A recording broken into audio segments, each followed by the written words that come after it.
Chers auditeurs, bonjour. Aujourd'hui, dimanche 12 avril, nous sommes avec Monseigneur Bozo qui vous partage son message de Pâques. La fête de Pâques, habituellement, c'est une réunion de famille, la lumière printanière, les œufs qu'on cache dans le jardin, et puis bien sûr, et avant tout, c'est la grande joie liturgique de la vigile ou du jour de Pâques, et l'Alléluia qui retentit enfin après les 40 jours du carême. Cette année, pas de réunion de famille, sauf pour celles qui sont confinées ensemble, pas de joyeuse liturgie à l'église, et pour beaucoup, pas d'œufs à chercher dans le jardin.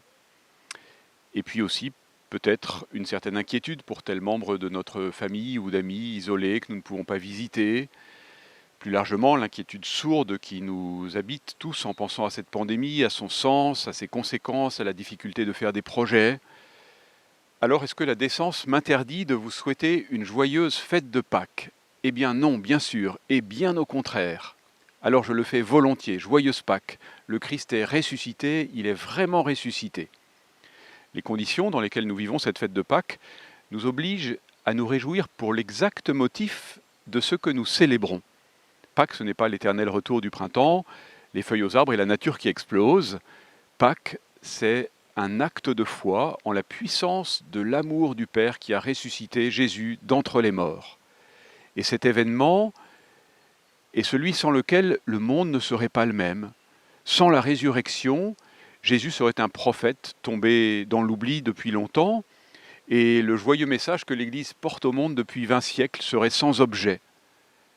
Et nous n'aurions pas au cœur, malgré les tribulations de l'épidémie de coronavirus, cette invincible espérance que la victoire du Christ, c'est aussi notre victoire. Ça ne signifie pas que tout est facile, mais ça signifie, comme dit Paul Ricoeur avec une belle formule, qu'il y a un surplus du sens sur le non-sens, et que rien n'est définitivement perdu. Alors peut-être qu'en cette semaine sainte, dans la longue histoire de l'Église, unique, il nous est donné de goûter cette joie d'une manière nouvelle, plus intérieure, plus profonde. C'est ce que je vous souhaite.